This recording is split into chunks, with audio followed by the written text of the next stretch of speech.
And the truth is with this rookie, you have to start with fly fishing. Okay, so you will go fly fishing, stream hike, stream study. You don't have any terrible pollution in the water. If the plants along the stream aren't dying, they look pretty healthy. That's good. That's a good start. 8.0. Right. So now most fourth graders don't know about this, and I'm not sure if everybody got a chance to really study this, but there's a scale of acidity, and it goes from 1 to 14, and the lower the number, the more acid the water is. It's called the pH scale, the power of hydrogen. Okay, so get somebody. I need somebody to get a water sample here. 7 is neutral, and in the environment, 7 is neutral is like pure water. It's very healthy. A little bit above 7 is okay. As soon as we get much below 7, we can have a problem. Too much acid. This whole watershed here, all this land around the stream here, what do you think it was all a parking lot?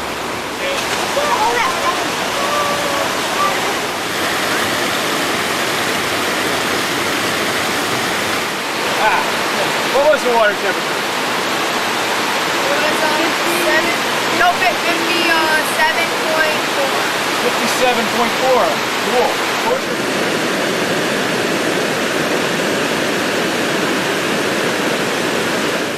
And then when we get down to the water, let's not waste any time. This is really important. Actually getting our sample. So if you don't...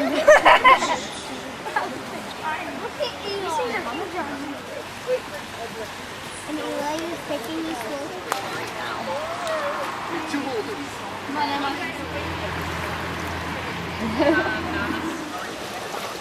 Alright, you guys, somebody want to hold this? We'll see, we'll dump it on.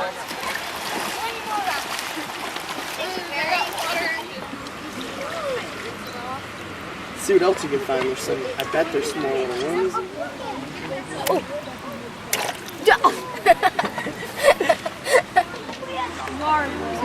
Look at ours. We got a crayfish.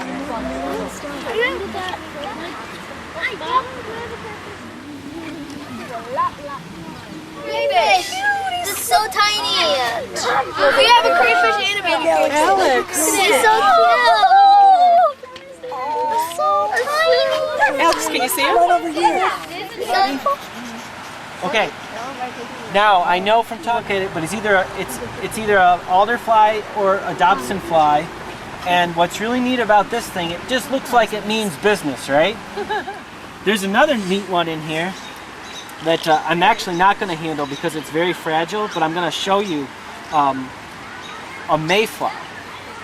We've got a couple different mayflies, and we have stoneflies too, which are indicators, by the way, as you guys have talked about, of good water quality. Here's what's neat about this one. You guys ever watch baseball games on TV sometimes and there's bugs flying all over the baseball field? Maybe Cleveland lives out by Lake Erie. There's so many of these mayflies living in Lake Erie, which is one of the big Great Lakes, that when they hatch in the springtime, there's so many of them that they actually have to bring the snowplows out to get them off the roads on certain years. That's how many there are. And they've actually had baseball games where they had to stop the game because there were too many of these bugs out in the outfield. And this is called a horsehair worm. And this is really cool. They usually can be very long, like a piece of spaghetti. And you would think it's just a little twig, right? Yeah, that's what I thought. It's going to creep you out when it starts to move, right?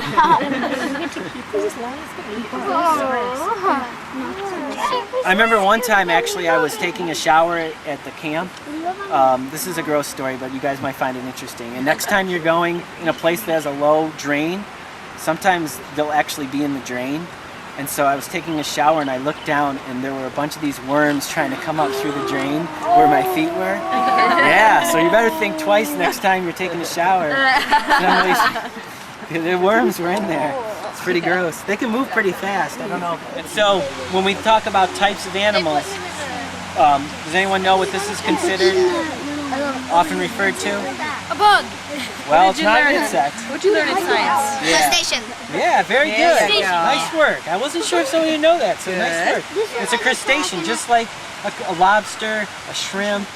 What's the difference between this and regular line? This is a lot thicker, so it has weight. So when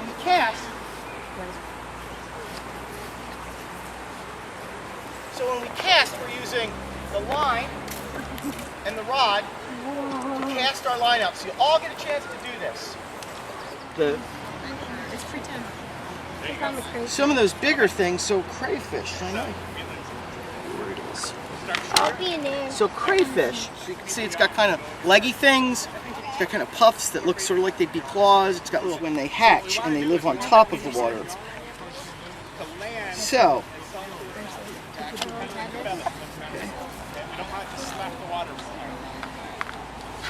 it's not necessarily really hard. It's just time consuming and there's like a lot of really sharp things. But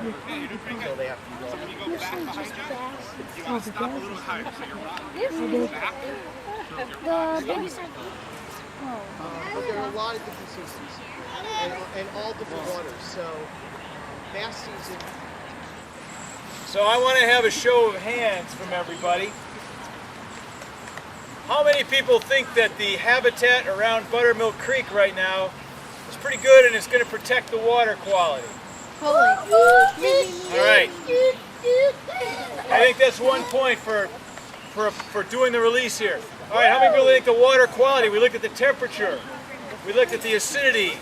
We looked at the waste in the water. We looked at the nitrate level was 0. Temperatures 57, 58 degrees Fahrenheit. The pH was up around 8, even after all that acid rain coming down. So, water quality was up. Thumbs up. All right, anybody think thumbs down? All right, we're good on that? All right. You guys looked at the creatures that are an indicator of how healthy this stream is. Also, the creatures have been living 2 or 3 years on the rocks in the stream. Based on your findings there, what do you think? Thumbs up? All right, I think we have consensus. It sounds like this is a safe place to release the fish. I'm going to have to find something else to eat for dinner tonight. Be carrying know how to use them. Oh, wow! They look excited.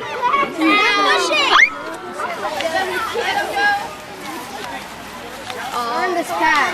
So unfair. Bye-bye. I like it.